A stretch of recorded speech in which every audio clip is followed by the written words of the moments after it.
Hi అండి. అందరికీ నమస్కారం. ఇండియా కాంకర్డ్ పెర్త్ 295 పరుగుల తేడాతో ఇండియా గెలిచింది. ఎవరైనా అనుకున్నారా ఇండియా ఈ విధంగా ఆధిపత్యం ప్రదర్శించి గెలుస్తుందని? హోమ్‌లో న్యూజిలాండ్‌తో క్లీన్ స్వీప్. రోహిత్ శర్మ అందుబాటులో లేడు. గిల్‌కు గాయము. మహమ్మద్ షమికి కూడా గాయము. కోహ్లీ ఫామ్‌లో లేడు. రాహుల్ ఫామ్‌లో లేడు. న్యూజిలాండ్‌తో క్లీన్ స్వీప్ కావడం వల్ల డబ్ల్యూటీసీ అవకాశాలు కూడా దెబ్బతిన్నాయి. ఆస్ట్రేలియాతో 4-1 తేడాతో గెలవాల్సిన పరిస్థితి ఏర్పడింది. 4-1తో గెలవాలంటే ఆస్ట్రేలియా తక్కువ టీమా? వాళ్ళ బౌలర్లు చూస్తే స్టార్క్, కమిన్స్, హ్యాజిల్వుడ్ వాళ్ళ మొత్తం వికెట్లు 800 వికెట్లు పైగా ఉన్నాయి. మన టీం ఎక్కువ కుర్రలతో వెళ్ళింది. అక్కడ కూడా మళ్ళీ పిచ్ మీద మళ్ళీ అదో కాంట్రవర్సీ అనే కంటే అదో పెద్ద న్యూస్. అంటే వాకా గ్రౌండ్ నుంచి ఈ గ్రౌండ్కి అక్కడి నుంచి పిచ్ తెచ్చి అక్కడ మట్టి తెచ్చి ఇక్కడ ట్రాన్స్ఫర్ చేయడము, పూర్తిగా పేస్ వికెట్ తయారు చేస్తారని అదొక స్పైసీ న్యూస్. ఇంకా ఆస్ట్రేలియా సిరీస్తో మొదలవుతుందంటే మైండ్ గేమ్లు మొదలవుతాయి. మన వాళ్ళు ప్రాక్టీస్ చేస్తారంటే బయట వాళ్ళని కూడా రానియం లేదని ఒక ఫేక్ న్యూస్ కూడా మొదలుపెట్టారు. కోహ్లీ గత కొద్ది సంవత్సరాలుగా 2 సెంచరీలే చేశాడని పాంటింగ్ అన్నాడు. కొంతమంది ఆసీస్ మాజీలు అయితే ఇండియా 4-1తో ఓడిపోతుంది, 3-2తో ఓడిపోతుంది, 3-1తో ఓడిపోతుంది అన్నారు. ఇన్ని సంఘర్షణల మధ్య ఇండియన్ టీము పెర్త్లో అడుగుపెట్టింది. కానీ పాజిటివ్ విషయం ఏంటంటే జస్ప్రీత్ బుమ్రా టాస్ గెలిచి బ్యాటింగ్ తీసుకున్నాడు. కానీ ఫలితం ఇండియా 150కి ఆల్అవుట్ అయింది. ఇక్కడ పాజిటివ్ విషయం ఏంటంటే నితీష్ కుమార్ రెడ్డి బాగా ఆడాడు. ఒక పర్ఫెక్ట్ బ్యాట్స్మెన్ లాగా ఆడాడు. ఆ స్ట్రైట్ డ్రైవ్లు కానీ, రివర్స్ స్వీప్లు కానీ, కవర్ డ్రైవ్లు కానీ. నితీష్ కుమార్ రెడ్డి, పంత్ భాగస్వామ్యంతో ఇండియా 150 స్కోరు చేయగలిగింది. కానీ ఇక్కడ చెప్పుకోవాల్సిన విషయం ఏంటంటే ఇండియా 150కి ఆల్అవుట్ అయినా కూడా ఎక్కడ మన వాళ్ళు భయపడలేదు. బాడీ లాంగ్వేజ్ కానీ, డ్రెస్సింగ్ రూమ్స్ సీన్స్ కానీ అంతా క్యాజువల్గా ఉన్నాయి. ఎప్పటిలాగే కరెక్ట్గా ఉన్నాయి. ముఖ్యంగా బుమ్రా కెప్టెన్సీ ఎక్కడ ప్రెజర్ ఫీల్ అవ్వలేదు. ఆ పేస్లో కూడా అది కనపడలేదు. కాన్ఫిడెంట్గా ఉన్నాడు. అటాకింగ్ ఫీల్డ్ సెట్ చేశాడు. ప్లేయర్లతో కలిసిపోయిన విధానం, కోహ్లీతో నడుచుకున్న విధానం, కోహ్లీ నుంచి సలహాలు తీసుకున్న విధానము అంతా బాగుంది.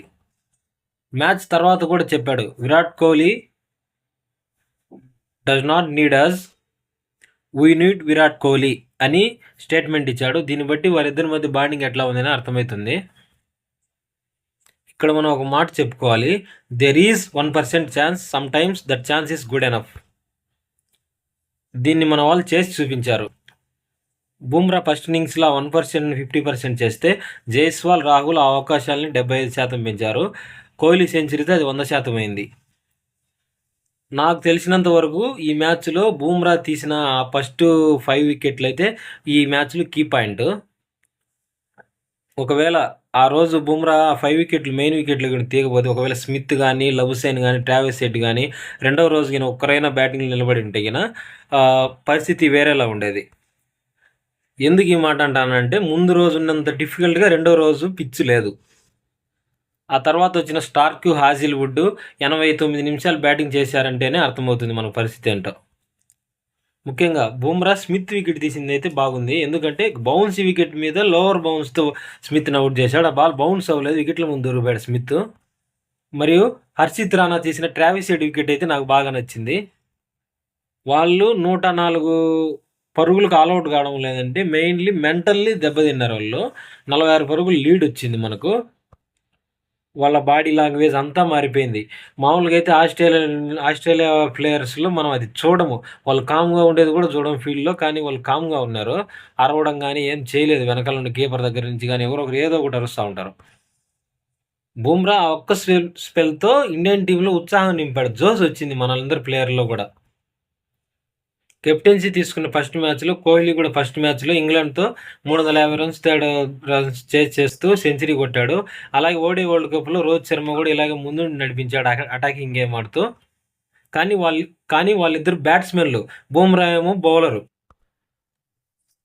కానీ ఎక్కడ ప్రెజర్ ఫీల్ అవ్వలేదు. ఆ 5 వికెట్లు తీయడం వల్ల ఇండియాని ముందుండి నడిపించాడు. ఇండియాలో కొత్త శకానికి నాంది పలికాడు ఒక బౌలర్ కెప్టెన్గాను. ఆ తర్వాత ఇన్నింగ్స్ మొదలుపెట్టిన జైస్వాల్, రాహుల్ చాలా పేషెన్స్గా ఆడారు. అసలు సిసలైన టెస్ట్ క్రికెట్ అంటే ఏంటో చూపించారు. ఈ సిరీస్లో చాలా అంచనాల మధ్య అయితే జైస్వాల్ వచ్చాడు, కానీ ఫస్ట్ మ్యాచ్లోనే ఫస్ట్ ఇన్నింగ్స్ డక్అవుట్ అయ్యాడు.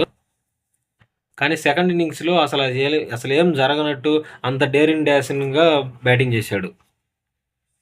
ముఖ్యంగా ఆస్ట్రేలియా పిచ్చుల మీద బౌన్స్ ఉంటుంది. ఆ బౌన్స్ని అతను ప్లస్గా మార్చుకున్నాడు. బ్యాక్ ఫుట్లకు వచ్చి కవర్స్ అండ్ బ్యాక్వర్డ్ పాయింట్ మీద, థర్డ్ మ్యాన్ మీద చాలా బౌండరీలు వచ్చాయి. స్టార్క్కు, లబుసేన్కి సమాధానం కూడా సరిగ్గా చెప్పాడు. మరోపక్క రాహుల్ కూడా అంతే స్టడీగా ఆడాడు, ఎక్కడ కాన్సన్ట్రేషన్ కోల్పోలేదు. నాకైతే రాహుల్ ఆడుతుంటే లాస్ట్ టైం సిరీస్లో పుజారా గుర్తొచ్చాడు. ముఖ్యంగా outside the off stump బాల్స్ని అయితే అసలు టచ్ కూడా చేయలేదు. ఆ ఫుట్ వర్క్ కూడా ఆఫ్ స్టంప్ ముందుకు పెట్టలేదు కాల్ని.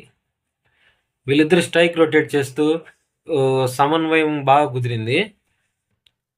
వీళ్ళు చిక్కినప్పుడు బ్యాట్ బాల్స్ పడినప్పుడు ఫోర్లు కొట్టారు. రాహుల్ అయితే ఈ ఇన్నింగ్స్తో హేటర్స్ నోళ్ళు సెంచరీ మిస్ అయ్యాడు, కానీ ఇండియా బ్యాటింగ్ ఆర్డర్కి కాన్ఫిడెన్స్ పెంచాడు. కాబట్టి ఇది సెంచరీ కంటే పెద్ద ఇన్నింగ్స్. మహమ్మద్ సిరాజ్ కూడా ఫస్ట్ స్పెల్లో బాగా బౌలింగ్ చేయలేదు, కానీ సెకండ్ స్పెల్లో బాగా బౌలింగ్ చేశాడు. మెయిన్గా సిరాజ్ ఏంటంటే ఇండియా పిచ్ల మీద అంత అవకాశం లభించదు. ఆస్ట్రేలియా పిచ్లు అయితే కరెక్ట్గా సూట్ అవుతాయి, అది బాగా ఉపయోగించుకున్నాడు సిరాజ్. సెకండ్ స్పెల్లో 3 వికెట్లు తీశాడు, సెకండ్ ఇన్నింగ్స్లో కూడా 3 వికెట్లు తీశాడు. బుమ్రా సెకండ్ ఇన్నింగ్స్లో హెడ్ వికెట్ తీసిన తర్వాత చేసుకున్న అగ్రెసివ్ సెలబ్రేషన్ చూస్తే మన వాళ్ళు ఎంత కసిగా ఉన్నారో అర్థమవుతుంది. ఇక కోహ్లీ విషయానికి వస్తే సరైన సమయంలో ఫామ్లోకి వచ్చాడు. ముఖ్యంగా మంచి మంచి షాట్లు ఆడాడు. ఫీల్డ్లో కూడా తన ఎక్స్పీరియన్స్ అంతా ఉపయోగించి బుమ్రాకు సాయం చేసిన విధానం కూడా బాగుంది. వాషింగ్టన్ సుందర్ కూడా 2 వికెట్లు వచ్చాయి, అతనిలో కూడా కొంచెం కాన్ఫిడెన్స్ వచ్చి ఉంటుంది. కరెక్ట్ టైంలో మన ప్లేయర్లందరూ ఫామ్లోకి రావడం శుభపరిణామం. కోహ్లీ సెంచరీ అయిన వెంటనే బుమ్రా డిక్లేర్ ఇచ్చాడు. ఇది టాక్టికల్లీ వర్కౌట్ అయింది, ఎందుకంటే వాళ్ళు అప్పటికే అలసిపోయారు, మెంటల్లీ అలసిపోయారు, ఫిజికల్గా అలసిపోయారు. దానివల్ల వెంటనే బ్యాటింగ్ రావడం వల్ల ఏంటంటే మెంటల్గా ప్రిపేర్డ్గా లేరు. దానివల్లనే దాని యొక్క పరిణామం కనపడింది. వెంటనే మనకు 4 వికెట్లు వచ్చాయి ఆ రోజే. అక్కడే మ్యాచ్ మన చేతిలోకి వచ్చేసింది. ఇదే ఉత్సాహంతో నెక్స్ట్ మ్యాచ్కి ప్రిపేర్ అవ్వాలని కోరుకుంటున్నాను. అదండి ఈ విషయం. నా ఎక్స్ప్లెనేషన్ నచ్చితే లైక్ చేయండి, సబ్స్క్రైబ్ చేయండి.